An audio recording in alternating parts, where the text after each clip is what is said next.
करके भगवान जी के वंदन स्तुति मंगल चरण किए हैं।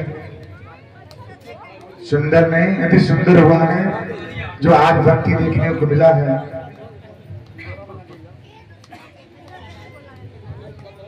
आज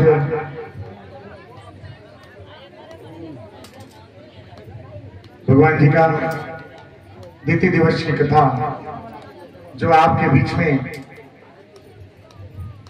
श्रीमद् भागवत कथा भगवत भगवान जी का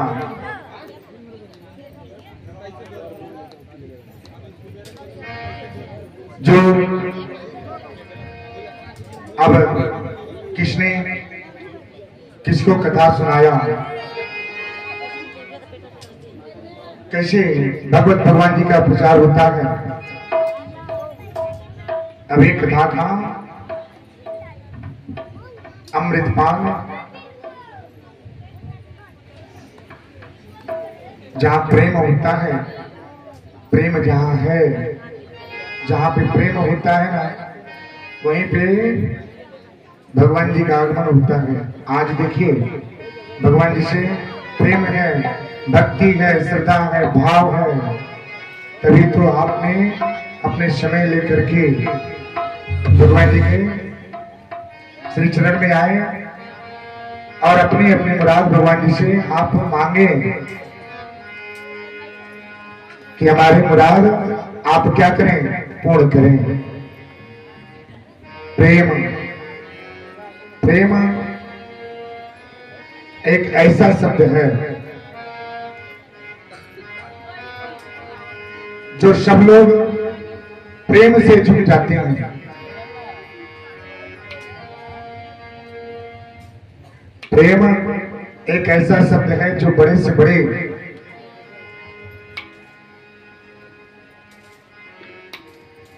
अहंकारी व्यक्ति को भी जुड़ा सकता है। प्रेम ऐसा शब्द है जो पति और पत्नी के बीच में अगर विवाद हो ना, तो प्रेम से अगर उसको संभाला जाए तो पति और पत्नी में विवाद भी खत्म हो जाता है।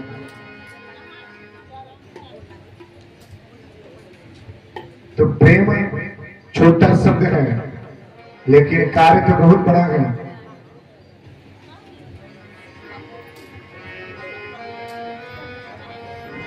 जिस तरह से एक सुई होता है, सुई कितना छोटा उसका आकार है, लेकिन बड़े से बड़े वस्त्र हो गए, आप 10,000 नहीं 1 लाख का वस्त्र भी उसी सुई से ही बनता है।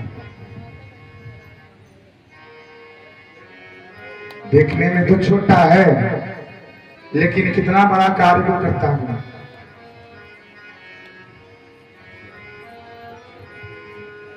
तो इसी तरह से आप इतने बड़े शरीर, 3.5 हाथ का शरीर आपका है और मुख का आकार कितना है, छोटा। अब सोचिए 3.5 हाथ के शरीर को ये मुख का आकार प्रेम के बाणी से सजाता है। प्रेम से जो इच्छा हुआ वो प्रेम से उसको पूर्ति कर ली जाती है।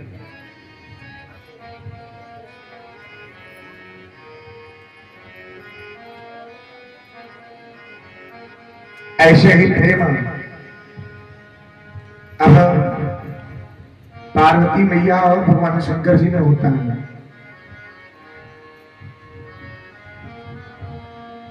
ऐसे ही प्रेम होता है।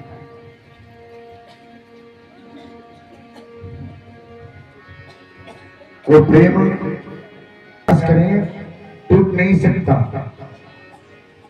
रिश्ते कब टूटते हैं, जब आपके बीच में, पति और पत्नी के बीच में जब तीसरे का प्रवेश होएगा तो रिश्ते टूट जाते हैं। जब आप दूसरे की बात को श्रवण करेंगे, दूसरी बात को सुनेंगे और उनकी बात को आप अमल करेंगे तो आपके पति और पत्नी के रिश्ते में जो प्रेम मिठास है वो बिखर जाता है, विश्वास के धागे टूट जाते हैं। एक ऐसा मोड़ आता है, यही मोड़ भगवान जी के साथ भी होता है। ऐसा ही मोड़ आया भगवान जी के साथ। एक बार अमर कथा क्या है, अब किसने किसको सुनाया, कैसे जन्म होता है, भगवान जी का कैसे प्रचार होता है।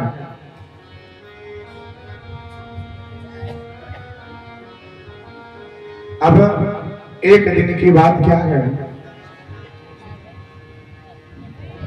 भगवान शंकर जी जब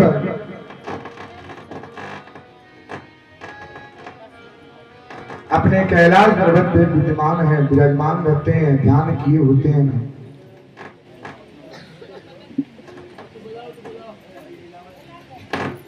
जब ध्यान किए होते हैं उसी समय नारद जी का प्रवेश होता है। किसका? नारद जी का। नारद जी कौन? नारद जी कौन? जो 24 घंटे भगवान जी का नाम जप करते हैं। क्या जपते हैं? नारद जी का मंत्र क्या है बताइए? नारायण। जो 24 घंटे भगवान जी का ध्यान बंदन करे, उनके मुख पे केवल भगवान जी का नाम होना, उसका अहित कभी हो ही नहीं सकता। उसका हित नहीं हो सकता। भक्त प्रहलाद ने जब होश संभाले जन्म से ही भगवान जी को सहारा बना लिए, उनको कितना कष्ट दिया गया,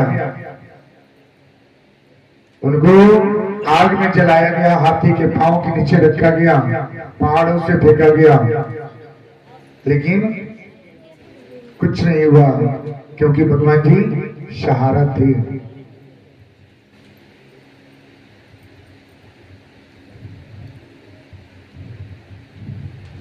जिसके सहारा कृष्ण कन्हैया हो, उनका हित नहीं हो सकता।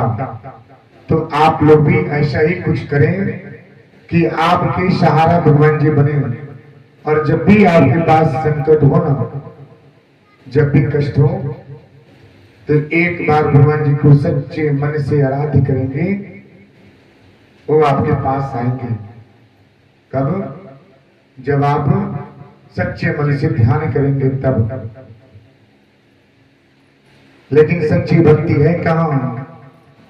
5% ही भक्ति है। आपको बोला जाए 3 घंटा यहाँ पे बैठना है, 3 घंटे में सबको कभी ऐसे कभी वैसे, कभी इधर कभी उधर, कभी यहाँ की बात कभी वहां की बात, लगता है यही जगह तो फुर्सत में मिला है। कहाँ कभी मिलेगा? यहीं पे सारी बातें कर देना है, फिर से कहीं शाम को मुलाकात होगा। तो जो समय मिले, आपके पास 3 घंटे का समय है, 3 घंटे के समय में आप लोग क्या करें? सिर्फ और सिर्फ जिसके लिए आए हैं उन्हें का ही ध्यान बंदन करें। अगर ज्ञान, अगर भगवान जी के ज्ञान अगर फ्री में मिले ना, उसको लेने में कोई बुराई नहीं होता है।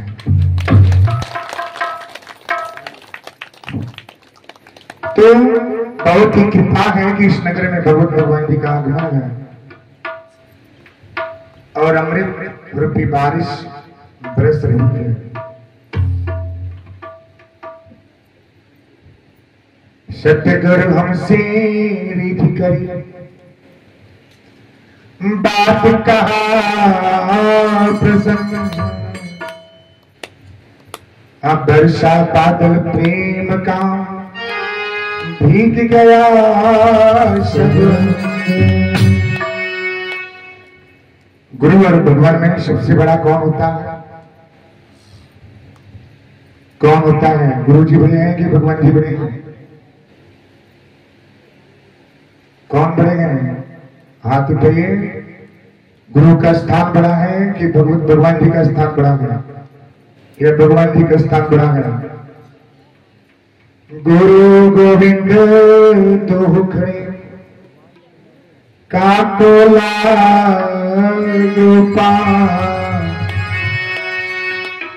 बलिहारी गुरु आपने गोविंद दियो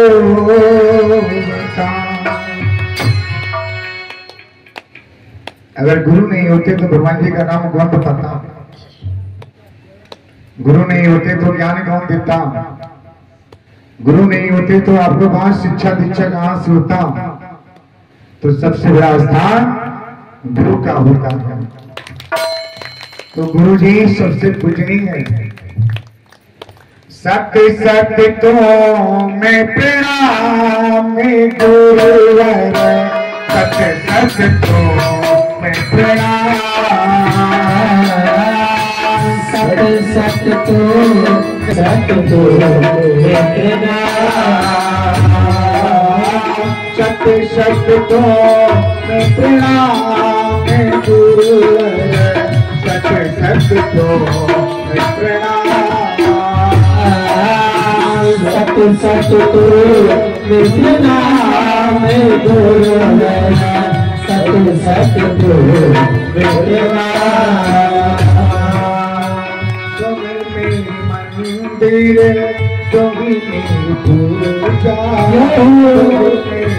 मंदिर तुम्ही मेरी पूजा, तुम्ही ज्ञान देने वाले, तुम्हें मेरी मंदिर, तुम्हें मेरी पूजा, तुम्हें मेरी मंदिर, तुम्हें मेरी पूजा, तुम्हें ज्ञान देने वाले। जिधर देखती हो उधर तुम हो, न जाने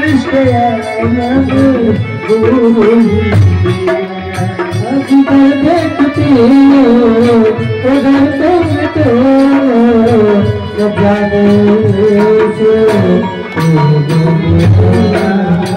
जिधर देखती उधर गुरुवर है, मेरे हार को गुरु करते हैं।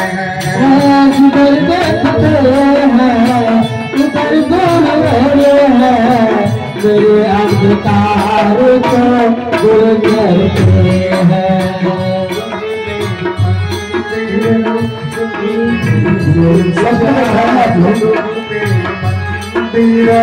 गुरु पूजा गुरु ही ज्ञान देने वाले, तुम्हें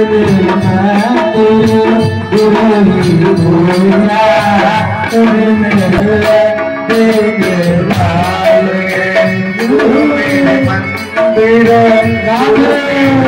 पूजा, गुरु मेरे मंदिर, गुरु मेरी पूजा, गुरु है धन देने वाले, गुरु मेरे मंदिर, गुरु मेरी पूजा, गुरु मेरे मंदिर, गुरु मेरी पूजा, गुरु ज्ञान देने वाले। देखिए गुरु का स्थान सर्वोपरि होता है। जब गुरु जी का स्थान सर्वोपरि होता है ना, तो जिसने गुरु जी की पूजा उनका जीवन कृत हो गया। अब वही भगवान जी जब कैलाश पर्वत पे बैठे थे, ध्यान लगाए थे, वहीं पे नारद भगवान जी का आगमन होता है। नारद ऋषि प्रवेश होते हैं। जो नारायण नारायण करते हैं, जो नारायण का नाम जब करते हैं, उनका हित नहीं हो सकता।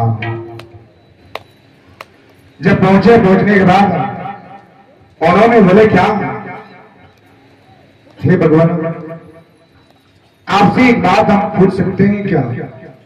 भगवान जी बोले क्यों, पूछे। उन्होंने बोला कि ठीक है पूछिए। नारद जी बोले कि ठीक है पूछते हैं। उन्होंने बोला क्या कि बताइए पार्वती मैया आपसे कितना प्रेम करती है? पार्वती मैया आपसे कितना प्रेम करती है? भगवान जी बोले क्या एक कोई बात थोड़ी है, ये पूछने की बात है। पति और पत्नी के रिश्ते में तो प्रेम ऐसा ही होता है। नारद जी बोले कि ना आप बताइए। ये बोले तो बहुत प्रेम करती है। भगवान जी बोले बहुत प्रेम करती है। अब ये बात नारद जी सुन लिए। सुनने के बाद अरे बोले क्या कि चलिए ठीक है, इतना प्रेम है तो एक बार हम पार्वती मैया से पूछ लेते हैं कि पार्वती मैया आपसे कितना प्रेम करती है। नारद जी गए और पार्वती मैया बैठी थी और जाके बोले कि ये बताइए हे माते भगवान जी आपसे कितना प्रेम करते हैं? पार्वती मैया बोली क्या क्या बात करते हैं, पूछने की बात है आपको? ये प्रेम पूछने की बात है। उन्होंने बोला नाम आते बताइए। उन्होंने बोला बहुत प्रेम करते हैं। बोले ठीक है। नारद जी बोले क्या रे, उधर भी प्रेम इधर भी प्रेम, अब इसमें क्या करें कि दोनों में विवाद उत्पन्न हो जाए। पति पत्नी के रिश्ते में विवाद तभी होता है, ध्यान से सुनिएगा, विवाद तभी होता है जब तीसरे का प्रवेश होता है। जब आपस में समझ नहीं होता है ना, जब समझ के रिश्ते नहीं रहेंगे तो घर टूटता है। जब घर टूटता है तो जुट नहीं सकता। कितनाओं से जोड़ने का प्रयास करेंगे वो नहीं जुड़ेगा। एक बार टूट गया तो टूट गया। एक विश्वास के ही रिश्ते बनाए जाते हैं। माता पिता, पति का रिश्ता, पत्नी का रिश्ता बहुत ही प्रेम से सजाते हैं। एक श्रद्धा होता है, एक विश्वास होता है। लड़का कहीं और का है और लड़की कहीं और की है, फिर भी रिश्ते भगवान जी ने जोड़ के रखा है। उनके पिताजी को वहीं पे भेजा जाता है जहां पे रिश्ते बनने की योग्य होते हैं। देखा जाता है बहुत, लेकिन वहीं पे रिश्ते जुट जाते हैं जहां पे भगवान जी का तार मिला होता है। तो सोचिए आप लोग भी ऐसे ही हैं। आप कहीं के हैं और रिश्ते कहां पे आके जुटे। तो माता पिता कितने अरमानों से रिश्ते बनाते हैं,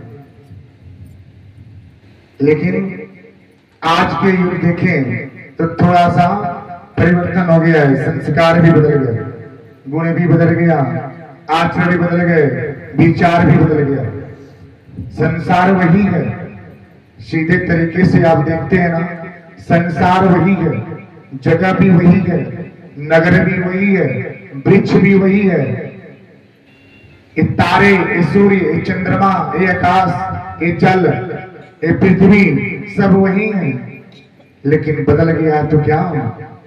आपका नेत्र, आपकी विचार, नेत्र विचार बदल गए। सब कुछ तो वहीं पे पड़ा रह गया, लेकिन आपका नेत्र बदल गया, आपका विचार बदल गया।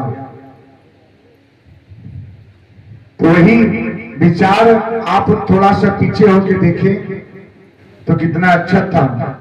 जो एक माता पिता अपने पुत्री का विवाह कितने अरमानों के साथ करते थे। कम खर्चे भी होते थे, लेकिन उसमें इज्जत था, उसमें संस्कार हुआ करता था। जो मिले उसको ग्रहण करना होता था। आज नहीं, अगर 5 लाख नहीं 10 लाख भी दहेज दे रहे हैं ना, उसके बाद भी उस पुत्री का कदर नहीं है, उस घर पे कदर नहीं है। क्यों? आप अच्छे देख करके विवाह कर रहे हैं, अच्छे संस्कार, अच्छे गुण, अच्छे आचरण, अच्छे घराना देख करके, अच्छा लड़का ढूंढ करके विवाह कर दिया जाता है कि लड़का क्या है, बहुत अच्छा है। लेकिन धन देख करके, मकान देख करके, दौलत देख करके विवाह होता है। कुछ दिन जब 1 महीने 2 महीने व्यतीत होता है, पता चलता है लड़का तो मदिरा का सेवन करता है। मदिरे मदिरा पदार्थ का सेवन करता है। अब सोचिए उस लड़की का जीवन कैसा व्यतीत होगा। पूरा जीवन उसको तो दुख काटना होता है। जो केवल धन देख करके आपने विवाह कर दिए, लेकिन भविष्य नहीं देखे कि आपके पुत्री का भविष्य कहां गया। लड़का गरीब हो, थोड़ा कम पढ़ा लिखा हो, अगर पत्नी का कदर करे तो सबसे बड़ा पति होता है, सबसे बड़ा पति होता है। अगर लड़का 1 लाख मंथली अगर कमाता हो ना, पत्नी का कदर न करे, उसके लिए धूल के समान है। क्या करें, सोच समझ कर करें, क्योंकि ये भविष्य की सवाल है। आज देखें कितने जगहों पे जो बहनें हैं ना, जो भाई लोग हैं ना, ये अपनी मर्जी से विवाह कर लेते हैं। विवाह होता है क्या ना, मेरा जीवन बहुत सुखमय होगा, बहुत सुख से जाएगा। माता पिता की बातें को दबा दी जाती है और पुत्री अपनी बात ऊपर रखती है, पुत्र अपना बात ऊपर रखता है कि नहीं माँ, मेरा विवाह होगा तो उसी से होगा, मेरा विवाह होगा तो उसी कन्या से साथ होगा। माता पिता विवश हो जाते हैं। अगर ज्यादा डांटते हैं, ज्यादा उन पे दबाव देते हैं, प्रेशर करते हैं, तो गलत कदम उठ जाता है, गलत कदम उठ जाता है। कितने अरमानों से माता पिता पुत्र को और पुत्री को बड़े बड़े स्कूल में, गृहस्थी में एक मजदूरी करके उसको पढ़ाते हैं, उसको हॉस्टल में रखते हैं, पढ़ाते हैं कि मेरी पुत्री पढ़ेगी तो उसका जीवन कल्याण होगा, भविष्य उज्जवल होगा, जहाँ पे जाएगी सुखी रहेगी। पुत्र पढ़ेगा, बड़े डॉक्टर होगा, इंजीनियर होगा, घर का दुख दूर होगा। 300-400 रुपया मजदूरी करके पिताजी पढ़ाते हैं, लेकिन उस मजदूरी का कदर पुत्र नहीं करता। और आगे चल करके एक प्रेम जो है ना, एक प्रेम का नाम धोखा हो जाता है। अभी आपस में प्रेम हो जाता है, ये बोलते हैं कि ना हम तुमसे विवाह करेंगे, हम तुमसे विवाह करेंगे।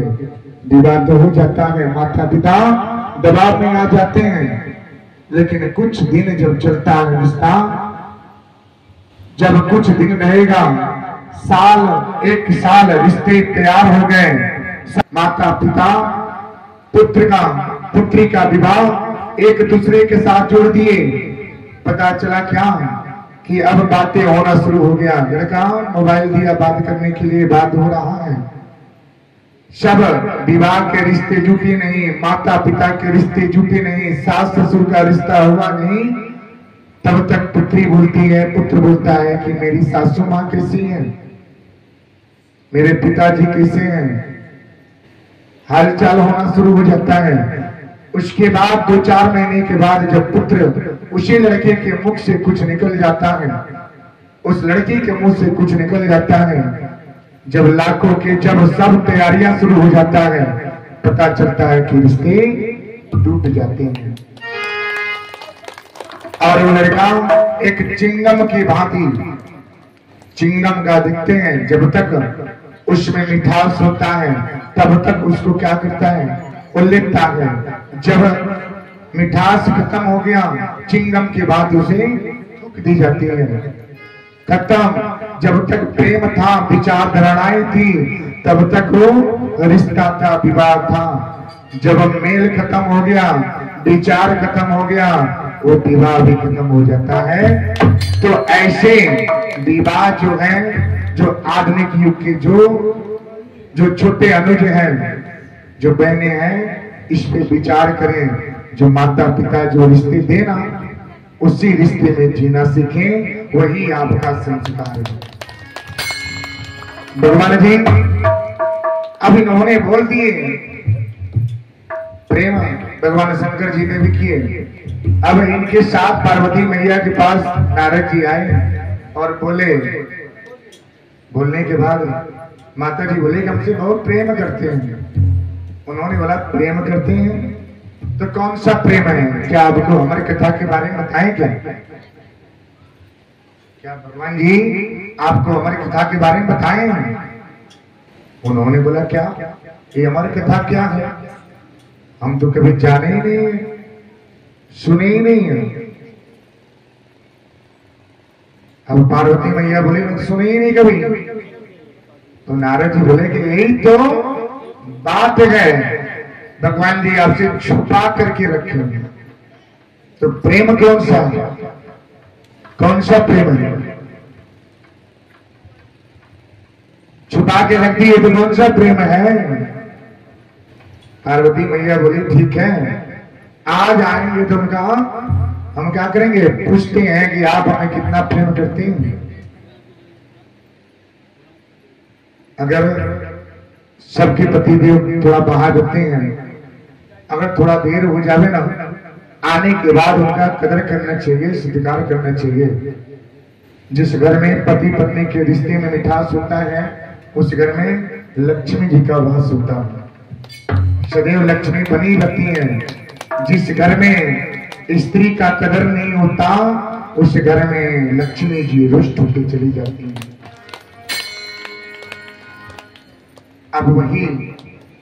अब माता जी बोले कि भाई प्रिय बोले, पार्वती मैया बहुत गुस्से में बैठी हैं। बोले कि आज आएंगे तो इनका हिसाब किताब करेंगे कि आपने अमर कथा क्यों छुपा के रखे हैं। आप लोग भी करते हैं, अगर पति देव थोड़ा देर से घर पे पहुंचे तो क्या इनकी क्लास लगती है क्या? बोलिए, पूछते हैं कि आप इतने देर से क्यों आए हैं, क्यों आए हैं, पूछिए क्या कभी, बताइए। देखिए पूछा जाता है, प्रेम से पूछिए, क्योंकि थोड़ा देर छोड़ देने से ना आज गलती होगा, कल इससे भी बड़ा गलती हो सकता है। तो जिस तरह से एक 30 दिन का एक बड़े से बड़े कंपनियों का हिसाब होता है ना, उसी तरह से पति पत्नी का भी समय का हिसाब होना चाहिए कि आपको कब अपने काम पे जाना है, कब आपको घर आना है, कब आपको भोजन करना है, कब सोना है। हर चीज का हिसाब किताब होना चाहिए, इससे घर का विकास होता है और घर में सुख शांति बना रहता है। अब पार्वती मैया जब भगवान जी से पूछने के बाद उन्होंने बोला क्या, आपने हमारे लिए मांग क्यों नहीं तैयार की है भाई। पार्वती मैया एकदम नाराज होकर बैठ गई, गुस्से में बैठी है। बैठने के बाद अब भगवान जी ने बोले कि है, बोली क्या बात है। और उन्होंने बोले क्या, ठीक है आप ये बताइए कि अमर कथा के बारे में क्यों नहीं बताए, अमर कथा के बारे में क्यों नहीं बताए। भगवान शंकर जी अब लगे, बात उलझ गया, आवाजें लड़खड़ाने लगा, अब करे तो करे क्या, बोले तो बोले क्या। उन्होंने बोला ठीक है छोड़िए बताइए, कोई बात है तो चलिए आप मेरे लिए दान दे दीजिए, थोड़ा सा समय हो गया है। पार्वती मैया बोले कि ना, जब तक आप बताएंगे नहीं तब तक हम क्या करेंगे, मिलने वाला नहीं है। भगवान शंकर जी अब स्त्री जिद के आगे क्या हो गए, थक गए, क्योंकि स्त्री ही क्या है, माता है, वही जगत जननी है, वही सृष्टि उत्पत्ति कारक है। तो माता का कदर करना सबका कर्तव्य होता है। स्त्री का कदर कीजिए। जिस घर में स्त्री का अपमान होता है, जिस घर में स्त्री को सम्मान नहीं होता, उस घर में दुख दरिद्रता बना रहता है। लक्ष्मी जी सदैव रुष्ट होकर चली जाती हैं। तो करेंगे अब अमर कथा के बारे में सुनना है तो हम आपको सुनाएंगे। और सुनाने के लिए आप बोले ठीक है, लेकिन यहाँ नहीं सुनाएंगे, यहाँ सुन लीजिए। सुनाएंगे आपको कहाँ, जहाँ शांति जगह होगा, जहाँ पे कोई नहीं होगा। आज भगवान जी का पहले जो था ना, पहले कथा जो श्रोता सुनने वाला और एक सुनाने वाला, जो पति पत्नी बैठते थे भागवत सुनने, वो सुनने वाले थे, और एक जो महाराज जी थे वो कथा सुनाते थे। आज देखिए कितना सुंदर, जो एक से चलते सबका कल्याण हो रहा है, सबकी कल्याण होता है। कितने पुण्य है, कितने पुण्य का कार्य इस परिवार में हुआ है कि अपने पितृ देवता की सुख शरणागति के लिए और अपने कुल की शांति के लिए श्रीमद् भागवत तथा भगवत भगवान जी का आगमन कराए हैं। अब भगवान जी बोले ठीक है, चलिए हम आपको कथा